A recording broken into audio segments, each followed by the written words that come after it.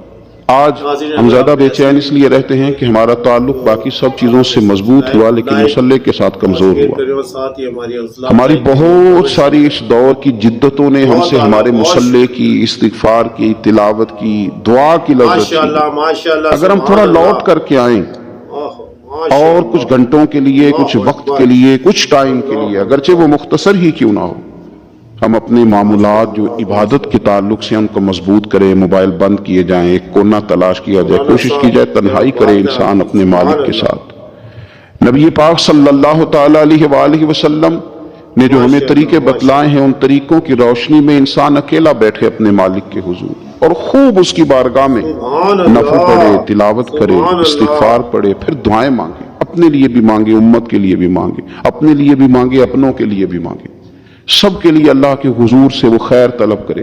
حضرت سیدنا زید بن ثابت رضی اللہ تعالیٰ عنہ ارشاد فرماتے ہیں، مجمع الزوائد میں، مسند امام احمد بن حنبل میں یہ حدیث موجود ہے، آپ فرماتے ہیں کہ میں نبی پاک صلی اللہ تعالیٰ علیہ وسلم کے ساتھ اکثر نماز کے لیے جایا کرتا تھا، ماشاءاللہ، ماشاءاللہ، تو میں اللہ اکبر، انفرادی انداز دیکھتا نبی پاک صلی اللہ تعالیٰ علیہ وسلم کا کہ حضور جب نماز کے لیے چلتے تو چھوٹے چھوٹے قدموں کے ساتھ چلتے۔ جو نبی پاک صلی اللہ تعالیٰ علیہ وسلم کا روٹین میں چلنے کا انداز ایک کریمانہ تھا، اس سے ہٹ کر حضور مختصر قدم اٹھاتے اور نماز کے لیے تشریف لے جاتے۔ میں اس خوبصورت ادا پر توجہ کرتا تو میرے کریم محبوب صلی اللہ تعالیٰ علیہ وسلم نے مجھ سے فرمایا، زید تم جانتے ہو میں مختصر قدم کیوں اٹھاتا ہوں؟ کے لیے کمنٹ ضرور کریں۔ حضور دلوں کا حال جانتے ہیں نا، تو فرمانے لگے تمہیں خبر ہے میں اختصار کے ساتھ قدم کیوں اٹھاتا ہوں؟ عرض کی یا رسول اللہ صلی اللہ تعالی علیہ وسلم کرم نوازی فرمائیے، بتا دیجئے۔ تو حضور فرمانے لگے کہ جب تک انسان نماز کی طلب میں رہتا ہے نا، وہ نماز ہی میں رہتا ہے، وہ جب نماز کی طلب میں ہوتا ہے تو نماز ہی میں ہوتا ہے۔ تو میں چھوٹے چھوٹے قدم اٹھاتا ہوں، ذرا آہستہ چلتا ہوں، تاکہ جتنا وقت طلب نماز میں ہو وہ نماز ہی میں گزرے۔ ذکر حبیب کم نہیں وصل حبیب سے، محبوب کا ذکر بھی اس سے ملاقات ہی ہوتا ہے۔ تو یہ جو سفر ہے نا نماز کے لیے جانے کا، میں چاہتا ہوں کہ یہ ذرا لمبا ہو جائے، اس میں ذرا وقت ملے تاکہ مالک کے ساتھ میں جڑا رہوں، میرا تعلق مضبوط رہے۔ تو سرور کائنات صلی اللہ تعالیٰ علیہ وسلم کی جو خاص دلچسپی ہے نماز کے ساتھ، نفل کے ساتھ، عبادت کے ساتھ، حضور صلی اللہ علیہ وسلم نے ارشاد فرمایا، مسلم شریف میں حدیث موجود ہے، فرمایا اللہ تعالیٰ کے بندہ سب سے زیادہ قریب پتہ کب ہوتا ہے؟ سبحان اللہ، سبحان اللہ۔ پہلے تو ذرا ان لفظوں کا حسنی ملاحظہ کریں کہ بندہ اور رب کے قریب، بندہ اور اپنے مالک کے قریب، وہ بندہ کتنی شان والا ہے، اس کا مقدرات کتنے عروج پہ ہے جو اپنے رب کے قریب ہو گیا۔ حضور فرمانے لگے غلاموں سنو، بندہ اپنے رب کے سب سے زیادہ قریب سجدے کی حالت میں ہوتا ہے، لہذا فرمایا سجدوں میں کثرت سے دعا کیا کرو، گویا اسے مانگ لیا کرو سجدوں میں، اب تمہارا قرب ہے، اب تم جب کشکول طلب دراز کرو گے تو وہ تمہیں عطا کرے گا۔ سبحان اللہ، جب تم نے اپنا سر سجدوں میں رکھا ہو تو پھر اپنی آرزویں لے آؤ ساری، اب رب تمہارے کشکول بھرے گا، تمہیں خیرات ملے گی، تمہاری طلب سے بڑھ کر تمہیں عطا کیا جائے گا۔ تو عبادت کے ساتھ جب آپ کا تعلق ہوتا ہے تو آپ قرب الہی میں ہوتے ہیں، اللہ کے قریب چلے جاتے ہیں۔ شرط یہ ہے کہ تھوڑی دیر بھول جائیں موبائل کو، تھوڑی دیر چھوڑ دیں دنیا داری کے خیالات، تھوڑی دیر وہ ایک دن چھوڑ کے سارا کچھ بھی تو جانا ہے نا اللہ کے حضور۔ تو آج بھی اگر کچھ وقت کے لیے ترک کیا جائے، اسلام میں رہبانیت نہیں، لیکن حضور تہجد کی نماز پڑھتے تھے، حضور اعتکاف کرتے تھے، غار ہرا میں وقت گزارا نبی پاک علیہ السلام۔ کچھ وقت تو ایسا ہو جو انسان اپنے رب کے ساتھ گزارے، اللہ کے ساتھ اپنے تعلق کو وہ مضبوط کرے۔ دیکھیے حضرت سیدنا یوسف بن عبداللہ بن سلام رضی اللہ تعالیٰ عنہ، یہ حضرت عبداللہ بن سلام رضی اللہ تعالیٰ عنہ معروف صحابی رسول صلی اللہ تعالیٰ علیہ وسلم کے صاحبزادے ہیں۔ یہ حضرت ابو درداء رضی اللہ تعالیٰ عنہ سے ملنے کے لیے تشریف لے گئے۔ فرماتے ہیں کہ جب میں ان سے ملنے کے لیے گیا تو وہ شدید علیل تھے، حضرت سیدنا ابو درداء رضی اللہ تعالیٰ، بڑے جلیل القدر صحابی ہیں، بڑے صاحب الرائے آدمی، حضرت عمر فاروق رضی اللہ تعالیٰ عنہ اکثر ان سے مشورہ لیا کرتے تھے۔ فرماتے ہیں میں جب ان سے ملنے کے لیے گیا تو وہ سخت بیمار تھے اور اسی بیماری میں ان کا وصال ہوا۔ میں ان سے ملنے گیا تو مجھ سے کہنے لگے کہ بھتیجے، حضرت عبداللہ ابن سلام کے بیٹے ہیں نا یوسف بن عبداللہ، تو وہ چونکہ ان کا دوستانہ تھا، کہنے لگے بھتیجے تم اس شہر میں کس طرح آئے؟ جناب یوسف بن عبداللہ کہتے ہیں میں نے عرض کی کہ آپ کا میرے والد کے ساتھ جو تعلق تھا، جو دوستانہ تھا، اس تعلق نے مجھے مجبور کیا کہ میں آپ کی تیمارداری کروں۔ تو فرماتے ہیں میں تو تیمارداری کرنے گیا تھا، ان کا حال پوچھنا تھا، لیکن یہ لوگ جو حضور کے دین کی تبلیغ کے لیے جو جذبات رکھتے تھے اور ایک دوسرے کو اللہ کی جانب متوجہ کرنے کا جو جذبہ رکھتے تھے، وہ بڑا انوکھا ہے۔ ایک شخص تیمارداری کرنے گیا ہے تو حضرت سیدنا ابو درداء رضی اللہ تعالیٰ عنہ فرمانے لگے بھتیجے میں اس وقت اس کیفیت میں ہوں کہ جھوٹ بولنا بہت برا ہے، یعنی جھوٹ بول ہی نہیں سکتا کہ اس بیماری میں ہوں کہ جس میں مجھے لگتا ہے کہ میں دنیا سے چلا جاؤں گا۔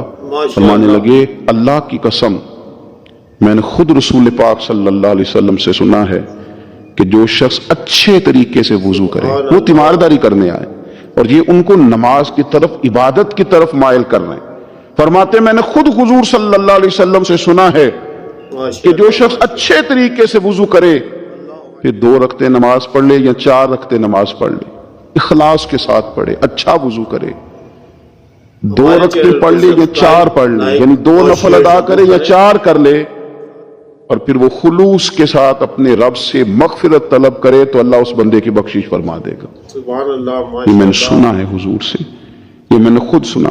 مرض وصال میں سیدنا ابو درداء رضی اللہ تعالیٰ عنہ اس کو بیان کرتے ہیں۔ تو رمضان المبارک کے اندر ہمیں موقع ملتا ہے نماز پڑھنے کا، نماز تراویح کا، رات کے قیام کا موقع میسر آتا ہے۔ ایک تو عشاء کے بعد موقع ملا تراویح پڑھنے کے کہ یہ کہ ہم کو سحری میں اٹھنا ہے، اور تہجد کی وہ خاص فضیلتیں جو عام دنوں میں کئی دفعہ مشکل ہوتی ہیں، وہ اٹھنا تو ہے، اگر تھوڑا سا 10 منٹ پہلے اٹھا جائے، وضو کیا جائے، اچھے طریقے سے کچھ نوافل ادا کر لیے جائیں، پھر سحری کے معاملات میں مشغول ہوا جائے۔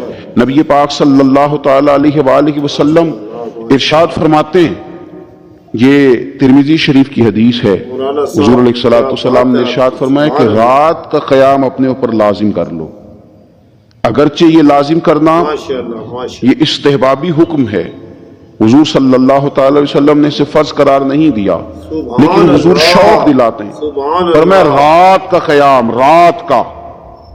رات کا قیام، ساون کی کالی راتوں میں جب بوندا باندی ہوتی ہے، وہ راتوں کو اٹھ روتے ہیں جب خلقت ساری سوتی ہے۔ اور حضرت میاں صاحب رحمۃ اللہ علیہ نے فرمایا تھا کہ رات پوے تے بے دردانو نیند پیاری آوے تے درد مندانو یاد سجن دی ستیاں وی آن جگاوے۔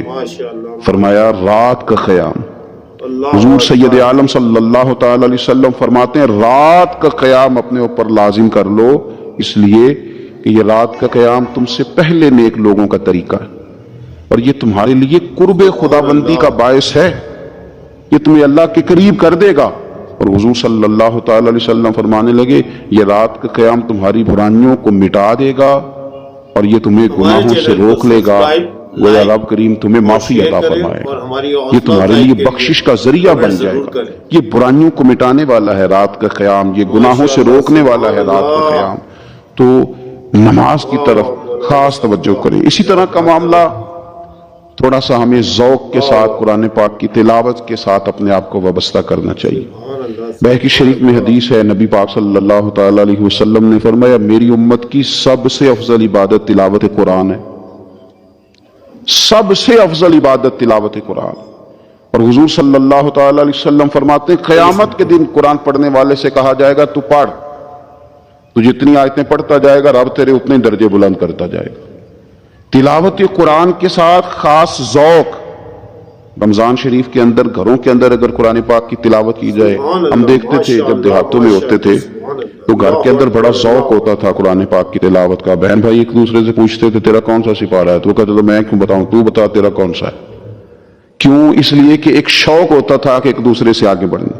تو نبی پاک صلی اللہ تعالی علیہ وسلم نے فرمایا دنیا میں قرآن مجید پڑھتا تھا، اس سے قیامت کے دن بھی کہا جائے گا کہ اب تو پڑھنا، تو وہ جتنی آیات پڑھے گا رب اس کے اتنے درجے بلند کرے گا۔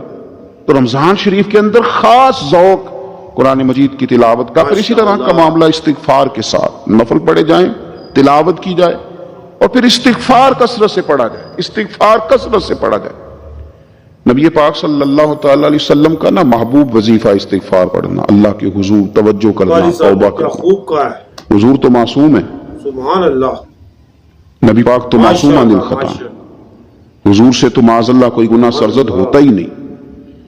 اور انبیاء کے بارے میں جو کوئی ایسے نظریات رکھے وہ گمراہ ہے، لیکن حضور صلی اللہ تعالی علیہ وسلم نے فرمایا لوگو، یہ بخاری مسلم میں حدیث ہے، فرمایا لوگو اللہ تبارک و تعالیٰ کی بارگاہ میں توبہ کرو، بخشش طلب کرو۔ حضور فرماتے ہیں میں دن میں 100 مرتبہ اپنے رب کی بارگاہ میں توبہ کرتا ہوں۔ حضور تو معصوم ہے۔ یہ توبہ کس لیے ہے؟ یہ تعلیم امت کے لیے، یہ ہمیں سمجھانے کے لیے، یہ ہماری توجہ دلانے کے لیے، یہ بتانے کے لیے ہے کہ یہ استغفار درجات کو بلند کرتا، اللہ کی طرف رجوع کرنے کے لیے کثرت کے ساتھ استغفار کی جائے، اپنے رب سے معافی مانگی جائے۔ ہم انسان ہیں، کچھ غلطیاں نہ چاہتے ہوئے بھی ہو جاتی ہیں، بالکل ایسی ہی بات ہے، بالکل ایسی ہی بہت بات۔ کوشش کے باوجود کچھ چیزوں پر کنٹرول نہیں رکھ پاتے، ہم سے سرزد ہو جاتی ہیں۔ رمضان کی ساعتوں میں، صبحوں میں، شاموں میں، سحری میں، افطار میں، تراویح میں، تہجد میں اگر اللہ کے حضور استغفار کی جائے، اللہ کے حضور استغفار کی جائے۔ مسند امام احمد بن حنبل میں حدیث ہے، حضور صلی اللہ تعالی علیہ وسلم فرماتے ہیں، اور یہ حدیث اتنی زیادہ انسان کو خوشی دیتی ہے اور رب کی رحمت کو بندے کے اتنا قریب کر دیتی، اتنا اللہ کے قریب کر دیتی ہے کہ انسان جھوم اٹھتا ہے۔ ہمارے چینل کبھی اس حدیث کے جملوں پر غور کریں، نبی پاک صلی اللہ تعالی علیہ وآلہ وسلم کس طرح رب کی رحمت ہمارے سامنے بیان کرتے ہیں، اور جب حضور اپنی زبان نور سے بیان کرتے ہیں پھر تو یوں لگتا ہے کہ روح کی گہرائیوں تک بات چلی گئی۔ حضور سید عالم صلی اللہ تعالی علیہ وسلم فرماتے ہیں شیطان نے رب کریم کی بارگاہ میں یہ کہا تھا کہ اے مالک مجھے تیری عزت کی قسم، جب تک ان لوگوں کے جسموں میں روح رہے گی میں انہیں گمراہ کرتا رہوں گا۔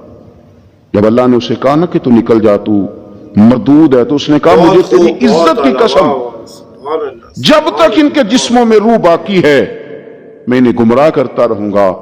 تو میرے کریم محبوب علیہ السلام، مدینے والے پیارے حبیب علیہ السلام فرماتے ہیں، رب کریم نے فرمایا سن او ابلیس، اگر تو یہ قسم اٹھاتا ہے کہ تو جب تک ان کے جسموں میں روح ہے انہیں گمراہ کرتا رہے گا، تو پھر مجھے بھی اپنی عزت اور جلال کی قسم، یہ جب تک مجھ سے معافی مانگتے رہیں گے میں انہیں معاف کرتا رہوں گا، میں بھی انہیں معاف کرتا رہوں گا، یہ جب جب مجھ سے بخشش مانگیں گے، جب جب مجھ سے بخشش مانگیں گے۔ اس یہاں سے کبھی ہم نے کنارہ نہ کیا، اور تو نے بھی تو دل آزردہ ہمارا نہ کیا، ہم نے تو جہنم کی بہت کی تدبیر، پر میرے مولا تیری رحمت نے گوارا نہ کیا۔ تو کثرت کے ساتھ استغفار رمضان میں کیا جائے، اللہ کے حضور معافیاں مانگی جائیں، اور میں تو کہتا ہوں اپنے لیے بھی مانگی جائیں، دوسروں کے لیے بھی مانگی جائیں، استغفار سے وہ مان جاتا ہے۔ اور پھر سب سے زیادہ اس چیز پر توجہ دینے کی ضرورت ہے، وہ ہے عبادت کا مغز، یعنی دعا۔ میں اکثر کہتا رہتا ہوں کہ ہمارے ڈاکٹر ہمیں یہ کہتے ہیں کہ تمہارے دلوں میں کچھ دکھ ہیں وہ کہہ دو تو تمہاری بیماریاں ہلکی ہو جائیں گی، دل کے بوجھ اتار دو۔ تم کہہ دو کسی سے اپنے غم تاکہ تمہارے دل ہلکے ہو جائیں. اب کچھ غم بڑے ذاتی قسم کے ہیں, بندہ کسی سے کہہ ہی نہیں سکتا. بڑی نجی قسم کے کچھ دکھ ہیں, کسی سے کیسے بیان کرے. تو ہمارے دین نے ہمیں دعا سکھائی. بہت شکریہ. مانا کیا ہے, جو کسی سے نہیں کہہ سکتے وہ رب رسول سے ماشاءاللہ ماشاءاللہ کہہ دو تاکہ تمہارا دل بھی ہلکا ہو, تمہاری عزت بھی محفوظ رہے. اور تم نے کہا بھی اس طبیب کے سامنے جو سب سے بڑھ کر شفا دینے والا, کہا اس مالک کے سامنے جو سب سے زیادہ خزانے بانٹنے والا. ترمذی شریف میں حدیث ہے, حضور نے فرمایا دعا عبادت ہے. اسی ترمذی میں حدیث ہے, فرمایا دعا عبادت کا مغز ہے. اور اسی ترمذی میں حدیث ہے, نبی پاک علیہ السلام نے فرمایا یاد رکھو رب کے نزدیک, اللہ کے نزدیک دعا سے زیادہ عزت والی چیز کوئی نہیں, اس سے بڑی اکرام والی چیز ہی کوئی نہیں اللہ کے حضور. تم اپنے رب سے جب مانگتے ہو تو بڑے معزز ہوتے ہو. دنیا داروں کے سامنے ہاتھ پھیلاؤ گے, دکھ سناؤ گے تو عزت میں کمی آئے. لیکن جب تم اللہ سے مانگتے ہو, مالک کے حضور کشکل طلب دراز کرتے ہو, تو اس سے بڑی عزت والی چیز کوئی نہیں. پھر ایک دل میں سوال آتا تھا کہ کتنا کو مانگے, مالک سے کتنا سوال کرے, کس قدر طلب کرے. تو بحقی شریف میں حضور نے یہ مسئلہ بھی حل کر دیا. اللہ کے پیارے حبیب علیہ السلام نے فرمایا ہر چیز ہی اپنے رب سے مانگ لو, ہر چیز ہی اپنے رب سے طلب کرو, حتیٰ کہ نمک ہی کیوں نہ ہو وہ بھی مانگنا ہو تو مالک سے ہی مانگو. اللہ کے حضور عرض کرو اس کے پیارے محبوب علیہ السلام کے غلاموں, تمہارے ہاتھ وسیلہ جو آ گیا ہے مدینے والے محبوب کا, اس کی بارگاہ سے مانگو, بار بار مانگو, کئی بار مانگو. اور اپنے لیے بھی طلب کرو, دوسروں کے لیے بھی طلب کرو, امت کے لیے طلب کرو, ملک و ملت کے لیے طلب کرو. تو رمضان شریف کی پہلی نشست میں ایک تو ہمیں اپنی عبادت کو, اپنے نوافل کو, اپنی نماز کو مضبوط کرنا ہے. کوشش کریں قضا نمازوں پر بھی توجہ دی جائے. یہ بہت بڑا قرض ہے اور یہ ہم ہی ادا کریں گے تو ادا ہوگا. اور دوسری بات یہ کہ کثرت کے ساتھ قرآن مجید کی تلاوت کی جائے. تیسری بات یہ کہ استغفار کو اپنے اوپر لازم کیا جائے. اور چوتھی بات دعائیں مانگی جائیں. رمضان کی گھڑیاں بڑی قبولیت والی ہیں, بڑی قبولیت والی ہیں. افطار کے وقت جو بندہ مانگتا ہے رب اس کی دعا کو قبول فرماتا ہے. ان اوقات میں اللہ سے مانگا جائے اور خوب مانگا جائے. رمضان شریف میں 3-4 چیزوں کا خاص خیال رکھنا ہے ہم نے, خاص. ایک تو رمضان شریف میں قرآن پاک سے خاص محبت فرمائیں. شہر رمضان الذی انزل فیہ القرآن, خاص محبت. الحمدللہ ہمارے ہاں قرآن کے عالم بھی موجود ہیں, حافظ بھی موجود ہیں, بلکہ مسجدیں کم ہوتی ہیں, حافظ زیادہ ہوتے ہیں. یہ دیکھ لیجیے مدارس کی خدمات ہیں اللہ کے فضل سے, قراء بھی ہیں, سب کچھ ہے. اب ضرورت ہے قرآن پاک سے محبت کرنے والوں کی, تو خوب ارادہ کریں کہ قرآن مجید سننا ہے. ہم کھڑے رہتے ہیں, ہم کھڑے رہتے ہیں, پاسپورٹ کے دفتر بھی 1.5 گھنٹہ لوگ کھڑے ہیں, شناختی کارڈ کے دفتر میں بھی کھڑے, امیگریشن کی لائنوں میں بھی کھڑے.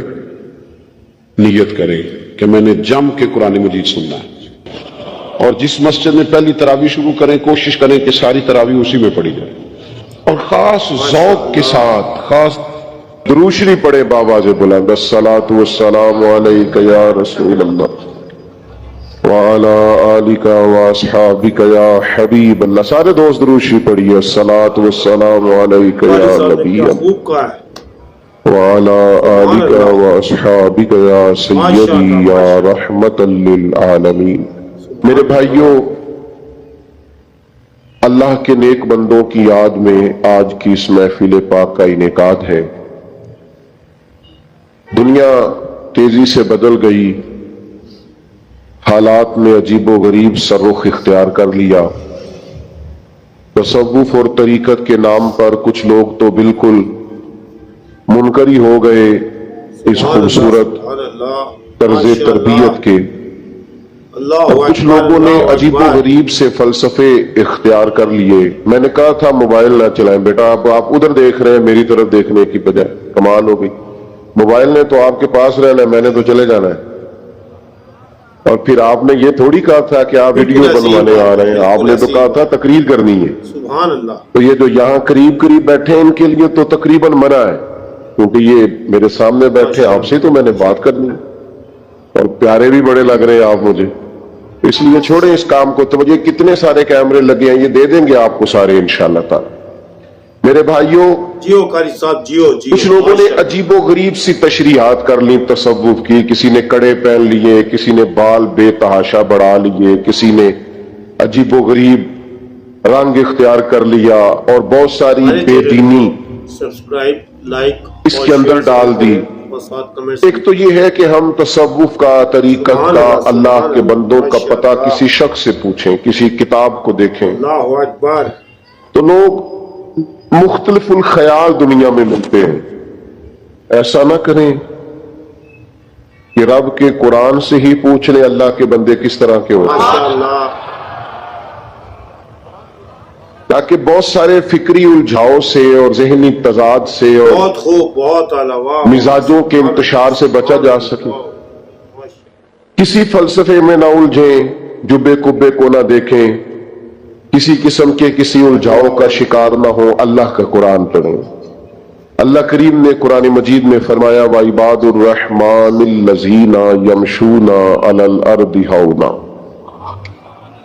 فرمایا رحمان کے بندے وہ ہوتے ہیں جو زمین پر عاجزی سے چلتے ہیں، جو آہستگی سے چلتے ہیں زمین۔ معنی کیا ہے؟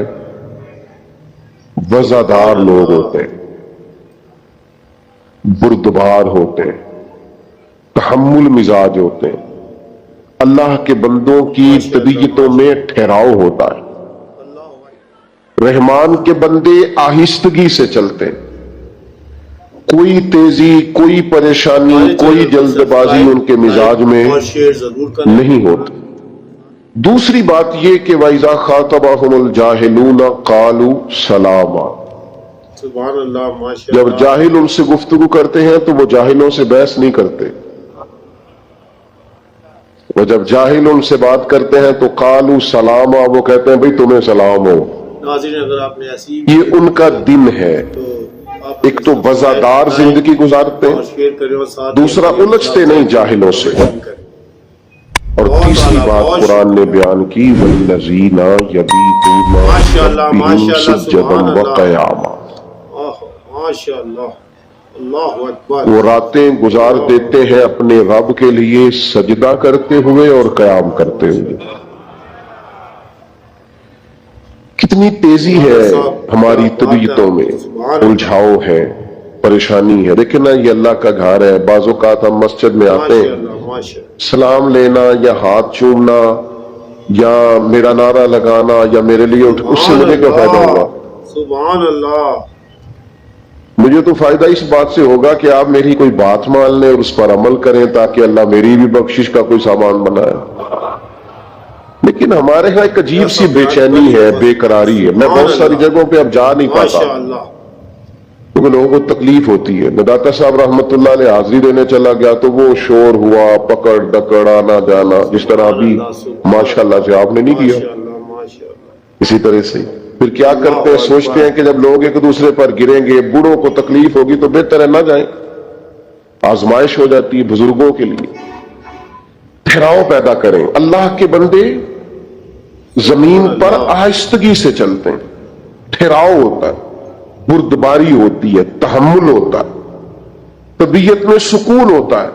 آج بے چینی ہے، بے قراری ہے، جلدی بڑی ہے لوگوں کو۔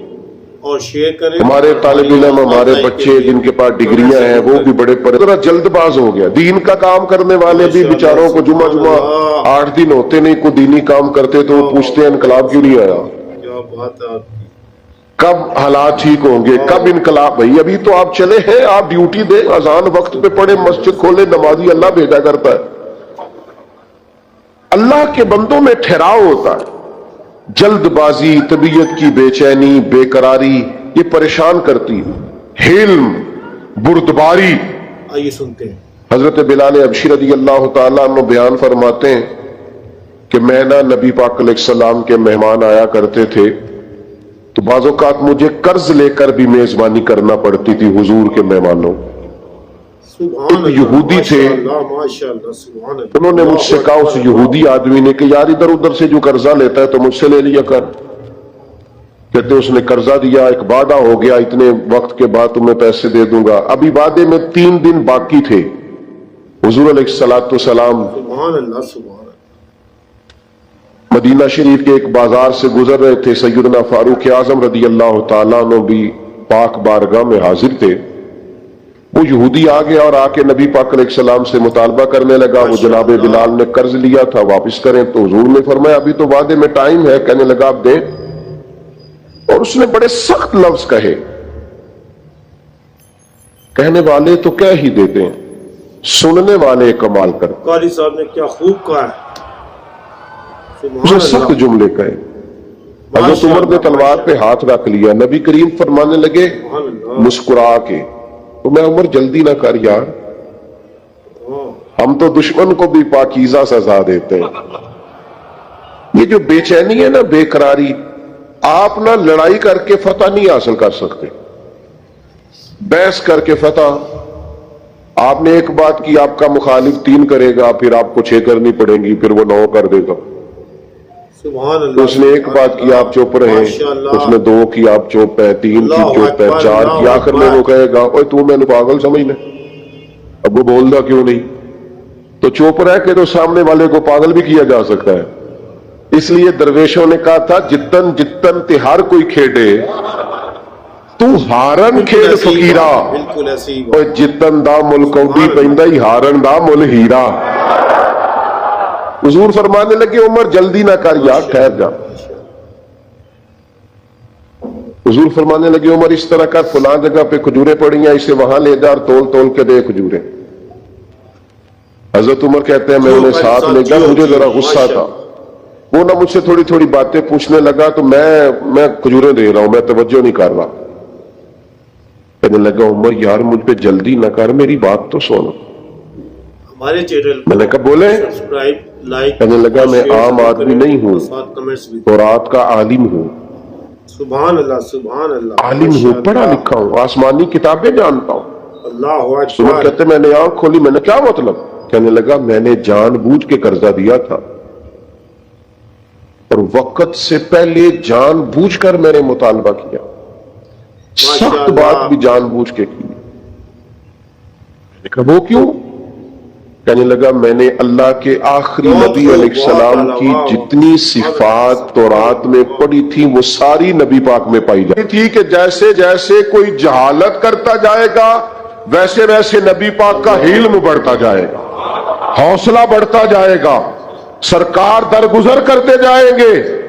عمر ساری شانیں دیکھ لی تھی, یہ برداشت والی شان بھی دیکھ لی ہے. کیا بات ہے علم کی, بردباری کی, کیا بات. حضرت عمر سے وہ کہنے لگے اب اس طرح کریں, مجھے ساتھ لے جائیں, نبی پاک سے معافی بھی لے کے دے دے اور حضور کا کلمہ بھی پڑھوا دے. جلدی پتہ نہیں کاہے کی ہے, بے چینی پتہ نہیں کاہے کی, آزمائش پتہ نہیں کاہے کی. ایک دوست مجھ سے ملنے آ گئے, مجھے جلدی تھی, میں نے کہیں جانا تھا. تو آج کل ہمارا سب سے اہم موضوع ہوتا ہے پاکستان کے حالات ڈسکس کرو. اگر تبصروں سے کوئی ملک ٹھیک ہوتا تو سب سے پہلے ہمارا ٹھیک ہونا تھا, کیونکہ جتنے تبصرے یہاں ہوتے ہیں نا, ہر بندہ تو صافی ہے, سب کے پاس موبائل ہے, سارے میڈیا چلاتے ہیں. سبحان اللہ. اور بھائی چھوڑنا بھی چاہیے کبھی کبھی موبائلوں, اور بھی غم ہے زمانے میں محبت کے سوا. کیا کریں, آزمائش ہو جاتی. تو مجھے جانا تھا, میں ان سے اجازت لینا چاہ رہا تھا. وہ مجھے کہنے لگے سنائیں پھر حالات کیسے ہیں. میں نے کہا بالکل ٹھیک ہے. اور شیئر کریں اور ساتھ کوئی پریشان ہو گیا, جنہیں تسی بھی سارے ہو گئے, بالکل ٹھیک نہیں. بہت شکریہ. میں نے ان سے کہا جب سے ہم نے ہوش سنبھالا ہم تو حالات ایسے ہی دیکھ رہے ہیں, سبحان اللہ, کوئی مسئلہ نہیں. تو وہ کہنے لگا نہیں جی حالات بڑے خراب ہیں. میں نے ان سے کہا پاکستان کی خوبیاں نہ ڈسکس کریں. ماشاءاللہ, ماشاءاللہ. میں نے کہا میں ایک خوبی بتاؤں, اور بھی کئی لوگوں سے میں نے یہ بات کی. میں نے کہا بتاؤں, کہنے لگے بتائیں. سبحان اللہ. میں نے کہا نماز پڑھنے کا جتنا اچھا بندوبست میرے ملک میں ہے اتنا کہیں بھی نہیں ہے. سڑک پہ چڑھ جائیں, جی ٹی روڈ پہ یا موٹر وے پہ, ہر جگہ ہر پمپ پہ مسجد بھی ہے, وضو خانہ بھی ہے, کسی کی نماز قضا. یہ انتظام کسی اور ملک میں نہیں. یہ چھوٹی خوبی ہے کہ آپ کو سجدوں کی آزادی ہے. خدا کے بندو, ہر وقت منفی باتیں کرنا کچھ ضروری ہے. ہر وقت منفی چیزوں کو ڈسکس کرنا کچھ ضروری ہے. مثبت رہیں, علم والے رہیں, بردبار رہیں. جلد بازی شیطان کی طرف سے ہوتی ہے. حضور نے صرف 4 کاموں میں جلدی کرنے کا کہا. نماز کا وقت ہو جائے جلدی پڑھ لو, بچی بچے کا مناسب رشتہ مل جائے شادی جلدی کر دو. حضور علیہ السلام نے فرمایا کسی کا انتقال ہو جائے دفن جلدی کر دو. چوتھا فرمایا کسی کی رقم دینی ہو تمہارے پاس بندوبست ہو گیا فوراً ادا کر دو. باقی تو ہر کام میں آہستگی، بردباری، ٹھہراؤ، وزاداری، خوبصورتی، مسکرانا. اگر روز کے 100 لوگ مسئلہ پوچھتے ہیں نا ہم سے تو 95 طلاق والے ہیں. کریں اور ہماری حوصلہ افزائی کے لیے کمنٹ ضرور کریں. میاں بیوی بحث کرتے ہیں، ماشاءاللہ سبحان اللہ. بحث کرتے جا رہے ہیں، مقابلہ شروع کر لیا ہے، بچے پریشان ہیں، امی ابو لڑائی کر رہے ہیں. اور زیادہ ذمہ داری خامد کی تھی کیونکہ خامد کو اللہ نے زیادہ عقل عطا کی. سبحان اللہ. اس کا کام تھا بحث نہ کرتا، سمجھتا کہ وہ بیچاری تو اتنی عقل نہیں رکھتی، میرے جتنا شعور نہیں، لیکن یہ برابر کی بحثیں کرتے ہیں.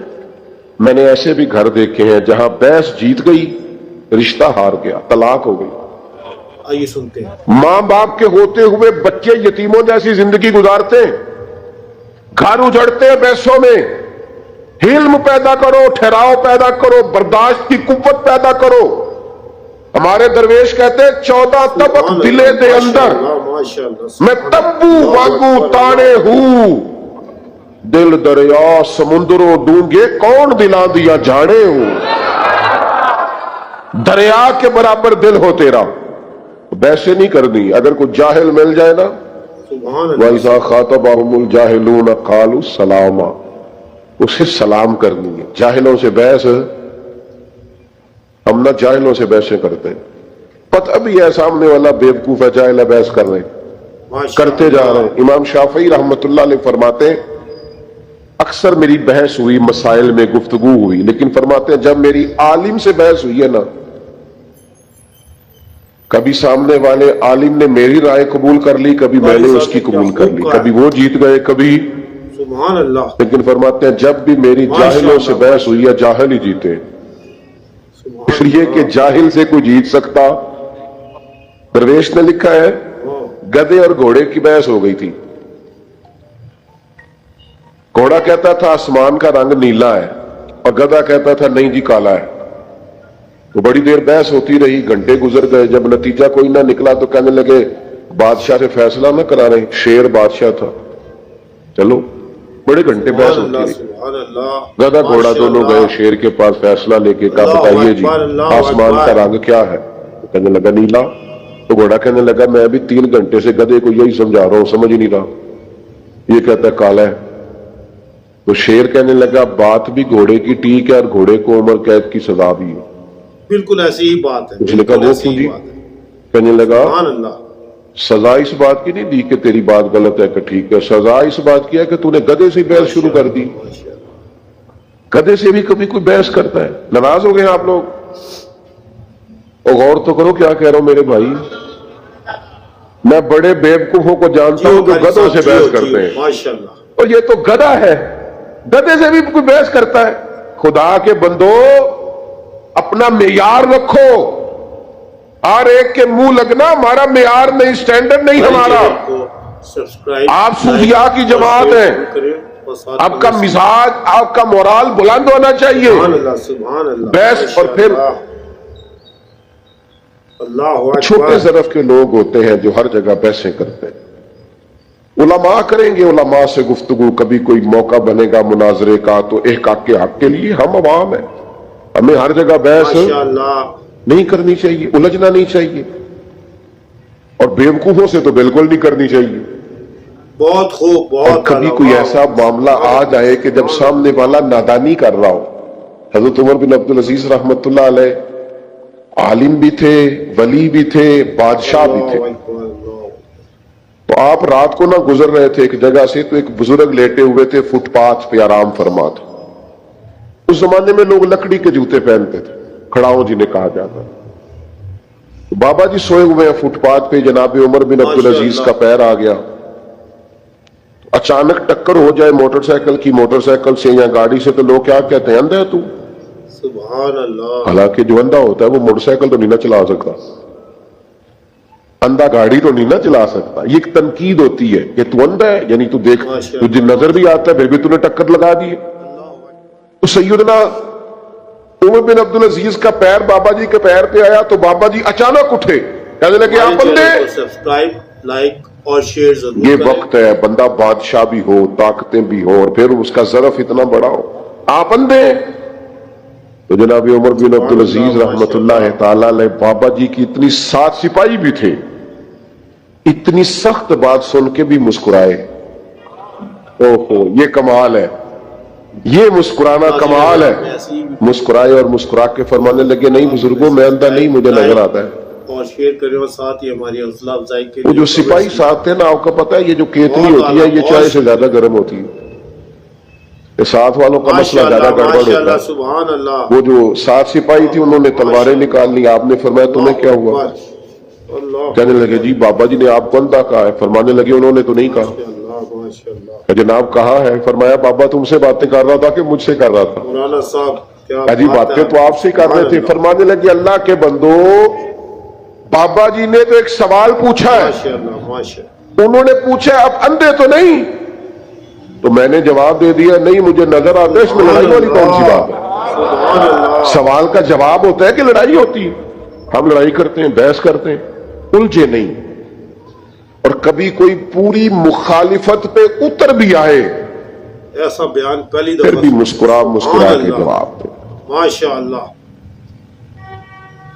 دشمن نہ اس وقت زیر ہو جاتا ہے جب وہ آپ کو مطمئن دیکھتا ہے، لیکن ہمیں لوگ چڑھا دیتے ہیں، ہم چڑھ جاتے ہیں۔ ماشاء اللہ ماشاء اللہ۔ ایک بات کر دی کسی نے، ایک پوسٹ کر دی، ہم بڑی ٹینشن میں ہو یہ کیا ہوگی، وہ پوسٹ کر کے بات کر کے اپنے کام لگا ہوا ہے، ہم جواب در جواب کے چکر میں پڑے۔ وہ دفع کر، فضول آدمیوں کے منہ لگتا ہے، یہ کوئی ان کا کوئی معیار ہے کہ آپ ان کے منہ لگیں گے؟ آپ بلند کریں اپنے مزاج کو، طبیعت کو بلند کریں، الجھے نہیں۔ مخالف جتنی مرضی شرارت کرے، چڑنا نہیں۔ لوگ چڑھا، اچھا مجھے بتائیے، میری طرف توجہ ہے آپ کی؟ اور شیئر کریں، اور ہماری حوصلہ افزائی کے لیے کمنٹ ضرور کریں۔ چڑھانے والا زیادہ خطرناک ہوتا ہے کہ چڑھ جانے والا؟ سبحان اللہ۔ چڑھ جانے والا۔ واہ واہ مولانا صاحب، جو بندے چڑھ جاتے ہیں ان کو تو پھر لوگ ستاتے ہیں بڑا، چڑھنا واہ نہیں، واہ۔ چڑھنا نہیں۔ آپ نے بلند حوصلہ رہنا ہے زندگی میں۔ کوئی بندہ اگر آپ پہ ہنستا ہے، آپ کا ظرف اتنا بڑا ہو کہ وہ ہنس کے شرمندہ ہو جائے۔ کوئی آپ پہ تنقید کرتا ہے تو آپ اتنے بڑے قد کے ہوں کہ آپ اتنے بڑے حوصلے کا مظاہرہ کریں کہ وہ شرمسار ہو جائے۔ کبھی بھی زندگی کے اندر چڑے نہیں، پریشان نہیں ہو۔ اور بالخصوص کچھ ایسے نادان ہوتے ہیں جو اللہ کے بندوں کا مذاق اڑاتے ہیں۔ طالب علم سکول میں پڑھتا ہے، کالج میں مذاق بنایا جاتا ہے، ناک کیسا ہے، رنگ کیسا ہے۔ یہ اچھے لوگوں کی علامت نہیں ہے، لیکن جس کی ناک چپٹی ہے، رنگ کالا ہے، اسے تو ناز کرنا چاہیے۔ اس لیے کہ رب کہتا ہے فی ای صورت ما شاء رکبک، جیسے میں نے چاہا ہے ویسے میں نے تیری صورت بنا دی ہے۔ تو اسے کہو یہ میرا چہرہ نہیں، یہ تو میرے رب کی چاہت ہے۔ تو میں راضی ہوں، میں بڑا خوش ہوں اپنے رب کی رضا پہ۔ میرے بھائی چڑھنا نہیں۔ لوگ آئیں گے بڑی بڑی سخت بات بھی کریں گے، بڑی بڑی سخت بات، اور بلا وجہ وضاحتیں بھی نہیں دینی۔ کیوں وضاحتیں دے رہی ہم؟ بلا میرا ایک دوست تھا، قاری صاحب نے کیا خوب کہا ہے۔ تو مجھے کہنے لگا جی فلاں بات کا جواب نہیں دیتے لوگ، فلاں کا۔ میں نے کہا یار سوال کا جواب ہوتا ہے، چڑھانے کا جواب اس کا جواب نہیں ہوتا، اس میں تو بندہ ہنستا ہے، موج کر۔ ایک بہت بڑے درویش گزرے، حضرت فخر جہاں دہلوی، بہت لمبے چوڑے لوگ، عقیدت مند تھے۔ بعض لوگوں سے نا لوگ پیار بڑا کرتے ہیں۔ یہ اب جس طرح آپ آئے ہیں، یہ چھتیں بھری ہیں، باہر لوگ ہیں، ارے میں گسارو سویرے سویرے، خرابات کے گرد پھیرے بپھیرے، کبھی اس طرف بھی گزر کر تو دیکھو بڑی رونقیں ہیں فقیروں کے ڈیرے۔ اللہ اکبر، اتنی محبت، اتنی محبت، اتنا پیار، اور جس طرح آپ نے والہانہ محبت کی۔ اور مجھے دوست پوچھتے ہیں آپ کا ضلع کون سا؟ میں کہ سارے ضلع میرے ضلع میں۔ تجھ پہ صدقے تیرے محبوب پہ قربان رہے، ہم تو جس گھر میں رہے مولا تیرے ہی مہمان رہے۔ بالکل ایسی ہی بات۔ یہ تو کرم ہے، جہاں جاتے ہیں اسی طرح اہریان محبت سے سارے ضلع ہی بھائی اپنے۔ تو کچھ پھر بیچ میں ہلکا پھلکا اگر کوئی شخص ناراض بھی ہو، حسد بھی کرے، تو میرا خیال ہے پریشان محبت کر دے۔ میں طالب علموں سے کہتا ہوں، میں کہتا ہوں 100 بندے جمعہ پڑھنے آئے تمہارے پاس،